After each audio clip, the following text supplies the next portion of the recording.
Почитувани, добро дојавте во 7-та епизода од Инженеркаст. Денес ќе разговараме за наука без која ниту една градба не може да постои.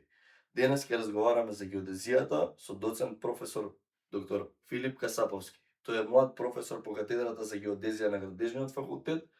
Чест и задоволство ми е, професоре, што сте денеска мои гости и се надевам дека ќе го задржиме вниманието на гледачите и ќе објасниме детално што значи геодезијата во градежништвото. Благодарам на поканата, ми представа задоволство што имаме можност да предискутираме и афирмираме инженерски струки во вашиот подкаст и секако честитки и пофалби за иницијативата. Благодарам. За почеток сакам да ја прашам како започна вашата приказна со геодезијата, што ве привлече на наука која што ја мери и земјата, меѓутоа и времето. Искрен да бидам, кога се запишав на постдипломските студии по геодезија, немав некои познавања од областа, но со текот на времето, кроз студиите, уште во студентските денови, ме фасцинираше идејата дека со мерење на агли и должини имаме можност да определиме облик и димензии на нешто огромно како што е планетата Земја, нашата планета Земја. Секако дополнително ме привлече тоа што геодетската дејност според мене представува баланс помеѓу теренски активности кои најчесто се во природа, а секако и канцелариска обработка, и тоа на некој начин според мои преференции ги складува потребите. Дополнително геодезијата со развојот на технологијата секојдневно ни овозможува и иновира некои нови алатки, можности за истражување и откривање, и тие условно можеме да ги наречеме играчки за големи деца. И кога ги гледаме детално работите, како изгледаше вашиот пат од студент до доктор по геодезија? Како што напоменав, од додипломските студии на нашиот факултет, Градежниот факултет во Скопје, подоцна проследени со магистерските студии, магистрирав во 2015 година, а нешто подоцна се запишав на докторски студии на Универзитетот по архитектура, градежништво и геодезија во Софија, Бугарија. Тоа беше сплет на околности, бидејќи во тој период немавме активни студии по геодезија, тој циклус на нашиот факултет, но секако размената на позитивни практики и искуства секогаш добре дојдена, а дополнително инженерските струки не познаваат граници. Тоа беше возможено тоа студирање. Интересно е што често напомнуваат нашите професори дека ова не е крајот практично докторирањето, напротив, тоа е почеток и на некој начин дозвола и лиценца за изведување на научна дејност. Започнување со работа. Така. Дали имаше некој проект кој што ве натера да кажете да ова е мојата професија? Конкретен проект или момент не би можел да издвојам, но секогаш и ден денес тоа ми представува особено задоволство кога ќе имаме некој нов проект и кога ќе планираме активностите, теренските активности, а потоа следи нивната реализација, која најчесто, кој што напоменав, е во природа со некои теренски предизвици, па може би офроуд возење и слично планинарење, особено ако е со некои драги колеги, тим на колеги, е на некој начин своевидна авантура, не е работа, и тоа особено ми е драго, а секако тоа секогаш завршува со некоја дружба во кафана, а секако продуктите од излезните продукти од самите теренски активности се корисни и се затвораат како цели. Навлеземе малце сега во геодезијата како наука. Ние често знаеме да ја мешаме геодезијата со некои други области. Ќе земам прв пример е тоа што кога ќе видиме некој геодет кога има мерење на пат, мислиме дека е радар за полиција, кочиме, има многу анекдоти за таа дејност. Како би објасниле геодезијата на гледачите, на пошироката публика? Така, тоа е, кој што напоменавте, една предност, ќе намалуваат брзина, па сме побезбедни. Да. Инаку друга, што често настанува заблуда, е мешање на улогата на геодетите во делот, дека геодетите само мерат парцели, односно катастарските активности, кои се само еден сегмент од геодезијата, дел од нижата геодезија.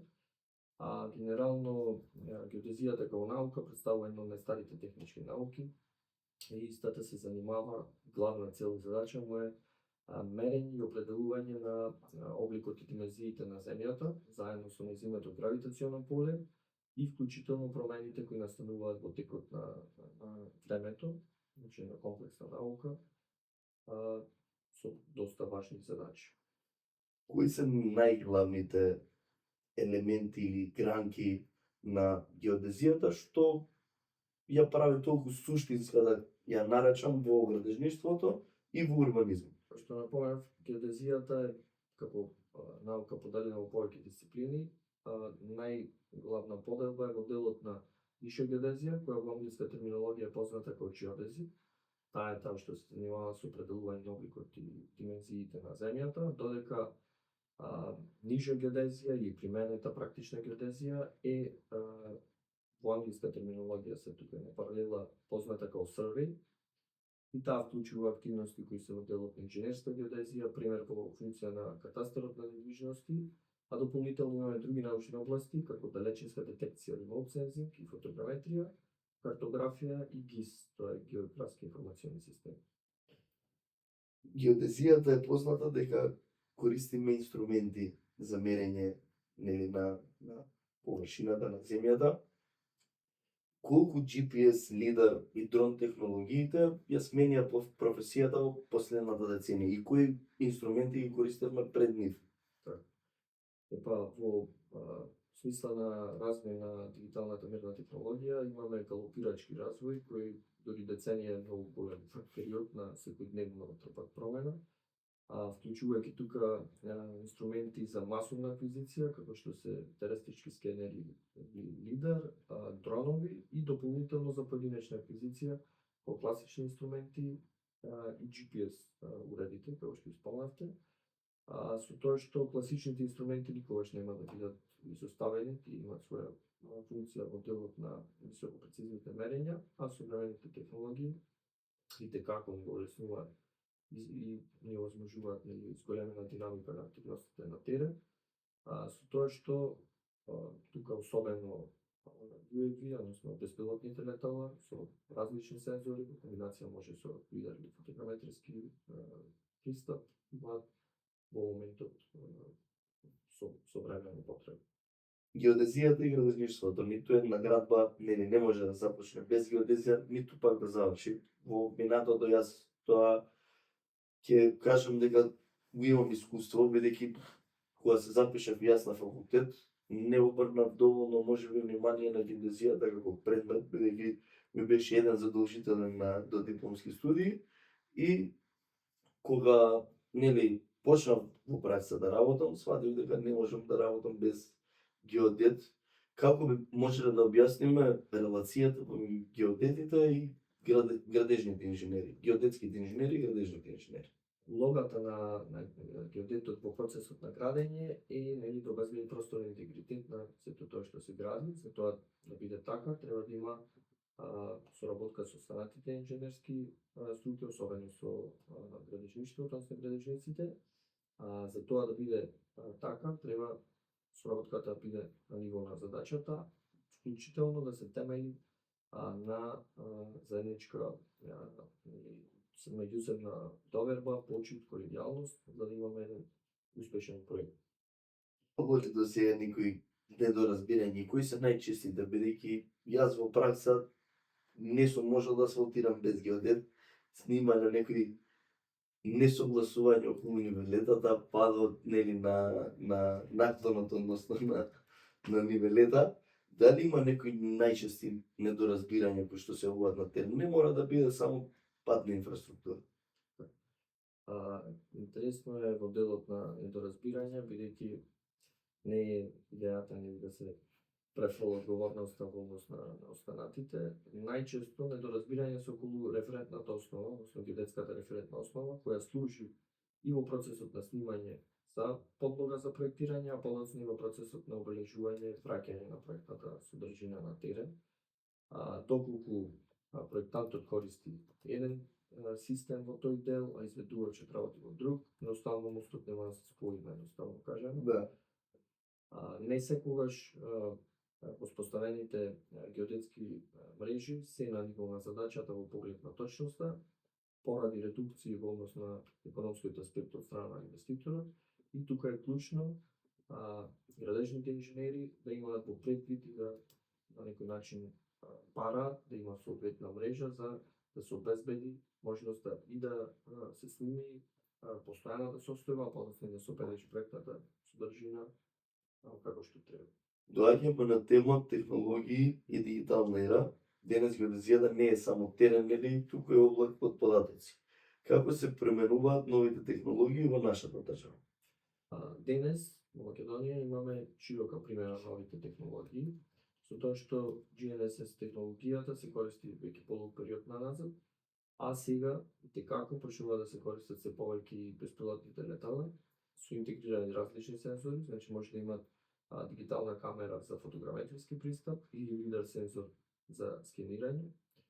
Тука е на паралела чисто помеѓу нив, значи фотограметрискиот пристап, односно користење на дигитална камера да фотографира слики, а подоцна од одреден број на слики со соодветен преклоп помеѓу нив, се прави просторна реконструкција и се добива дигитален теренски модел.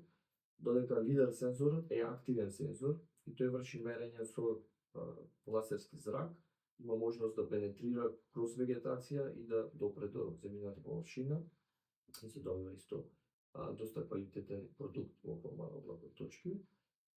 Тие секако се проследени со соодветна софтверска поддршка и канцелариска обработка за да се добијат финалните продукти. Колку дроновите, сателитските снимки и BIM моделите го менуваат процесот при проектирање и изведба? Со BIM процесот сите инженери засегнати страни гледаат во една иста слика и тоа е многу важно. Со тоа има се помалку изненадувања на терен и се носат далеку попаметни одлуки, а со тоа се штеди на време и на пари. Тука геодетите, овие претходно споменати современи технологии со примена на дронови играат многу важна улога во делот на обезбедување на таа потребна геометрија, подоцна следи моделирањето. За мене лично интересни се така наречени HBIM, односно HBIM модели, тоа е Heritage BIM, кои се модели на историски објекти од културно значење, дали на национално ниво или во зависност. Но тоа се објекти кои согласно времето кога се градени немаат соодветна проектна документација, па на овој начин се обезбедува со примена на скенирање и комбинација на различни техники со дронски снимања, се обезбедува еден синтезен, фузиран модел, подоцна во процес на моделирање се додаваат атрибути од типот на материјали вградени во самиот модел, може да се испитува временската еволуција, како тој различно се надградува во одреден интервал. Имаме ли примери во домашна пракса каде геодетската технологија направила некоја голема разлика во резултатот? Најчести примери кај нас се во инфраструктурни проекти, повторно со примена на овие современи методологии, бидејќи доколку користиме беспилотни летала, повторно независно дали фотограметриски или лидар пристап, добиваме дигитален теренски модел на актуелната состојба и на тој начин проектирањето кое се прави врз тој модел секако ќе биде далеку поквалитетно, доколку имаме одредена редукција во поглед, например, само на профили, карактеристични некој начин места. Со тоа имено се заштедуваат повторно средства и се обезбедува квалитет, но тука секојаш треба да имаме предвид дека при користење на современите технологии мора да имаме одредена класична методологија која ќе ни служи како референтна основа, односно комбиниран пристап за да имаме валидација на добиените резултати. Испомнавте дигиталната картографија и фотограметрија. Тоа се дел од предметите кои што вие и ги предавате на градежниот факултет. Како се создаваат карти кои се лесни за разбирање и корисни за инженери и обични луѓе? Основниот инпут за создавање на добри карти е точни геопросторни податоци, но тука е важна комуникацијата, односно карти да бидат лесни за читање, интуитивни, може да се влечат различни податоци и согласно дигиталната картографија, практично визуализацијата е многу важен момент за да може корисниците, трети професионални корисници да извлечат максимум податоците кои што му требаат, затоа се создаваат одредени тематски карти. Тука може да напоменеме нели најчесто користени се Google и Google Maps. Google е една глобална платформа која може дури да правиме и time travel во поглед на временската еволуција на просторните податоци, а е на ниво на целата планета и исклучително корисна, секако со одредена точност и треба да се земе таа предвид при користење, значи во одредени инженерски цели, повеќе е за одредени планирања, рекогносцирања, понатаму треба да се развиваат подетални карти. Кај нас често исто со примена на фотограметријата добиваме ортофото продукт, кој на некој начин е многу користен. Тој најчесто го користат преку ОССП системот на Агенцијата за катастар на недвижности, каде покрај нели границите на катастарските парцели и објектите се содржи и на некој начин таа фотограметриска, односно сателитска подлога, каде што имаме визуелна представа на податоците од интерес. Значи, она што треба да го знаат гледачите е дека геодезијата стои позади нашето движење во светот, да кажам, или нашето секојдневно движење од локација до локација по некакви координати или координатни точки на тие системи. Често сум го користил ОССП во пракса, каде што за одредени и јавни објекти требало да дадам некаква согласност и тоа да го измерам реално во метри, некогаш и во сантиметри, дали има пристап и можност за да се гради, да не одам, бидејќи порано она што сум разговарал со колеги, јас сум градежен инженер, порано не постоело ОССП, не можеле да дадат согласност за одредени траси, објекти кои што се од јавно значење, од државен карактер. Порано морало да излезат на терен одредени геодети да дадат согласност, а сега сите овие, да ги наречам, предности ни овозможуваат дури на секој човек да види кај се наоѓа, движи со нив и да решава инженерски проблематики, каде што утре ќе му биде многу полесно да даде некоја дозвола за изградба на било каков објект. И затоа не рековме на самиот старт, геодезијата е гранка во градежништвото без која ниту може да се започне проект, меѓутоа ниту ни пак да се заврши. Кога ја гледаме иднината на геодезијата, како ја гледате вие иднината на геодезијата и дигиталните карти? Иднината е возбудлива, бидејќи следи период каде што ќе имаме карти кои ќе се ажурираат во реално време, на така наречени cloud сервери. Тие се практично HD карти, односно high definition, буквално како HD терминот, кои содржат покрај стандардните геопросторни податоци информации за сообраќајни ленти, сообраќајни знаци и слично во поддршка на автономна навигација. Значи, тие користат автономните возила, секако во комбинација со нивни сензори, како што се GPS уред, одредени возила имаат и лидар системи, секако камери, радарски сензори и слично, за да можат да донесуваат одлуки во реално време. Секако со помош на овие карти, нивните сензори, тоа е и како возможно денес. Тие се тие коли што ги гледаме познати по социјални мрежи, ако не грешам, така? Добро. Како Македонија може да искористи дигиталната трансформација? Македонија мора да ги искористи бенефитите од овие дигитални технологии, се со цел подобро да ги планира незините ресурси во поглед на планирање на капитални инвестиции, се придвижи економскиот раст и развој. И конечно, што би препорачале на младите кои сакаат да ја изучуваат геодезијата? За сите млади кои сакаат некој баланс помеѓу овие, ќе споменат теренски активности, природа најчесто, и секако тоа компјутерско моделирање кое најчесто го правиме за добивање на овие 3D дигитални модели.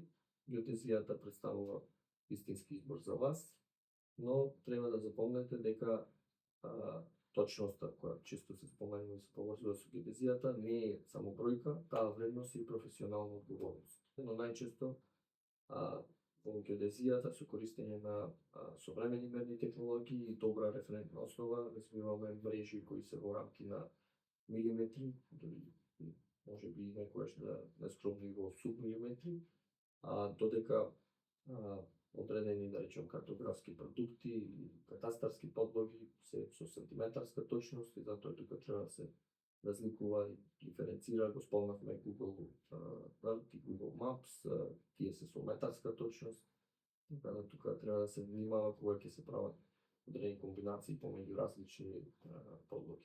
Да, Различна точност. колку е важна визуализацијата покрај точноста. Точноста е задолжителна, но визуализацијата го продава решението и секогаш е исклучително важно да имаме богата визуализација, бидејќи на тој начин може да се црпат одредени дополнителни информации и да добиеме целосна представа за подрачјето од интерес. Пред се сакам да ви се заблагодарам за вашето присуство. Надевам дека гледачите ќе ја сватат важност на оваа наука, дека е двигател во општеството. Ми беше чест да бидам ваш гост. Почитувани, ова беше 7-та епизода на EGR Cast. До следната епизода останете прецизни, но и љубопитни.